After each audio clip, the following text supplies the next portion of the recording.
شوفوا أنا لما سمعتها أول أغنية شيرين ما حبيتها، حسيت إن كلامها مكرر، يعني ما فيها شيء جديد.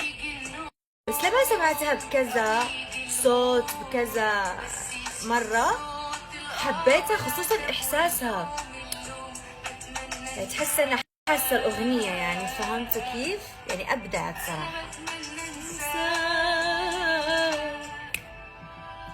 هو أنت فيتك ليه تنام أوهام نار وألام، وحيد مرتاح وأنت اللي مليتك راح. حبك ليه مادام أنت ما حبتنيش، وتعيش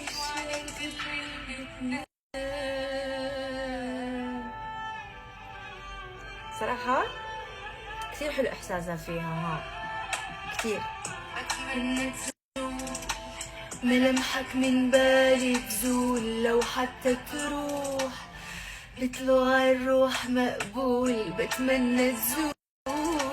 ملامحك من بالي تزول لو حتى تروح، بطلوع الروح مقبول.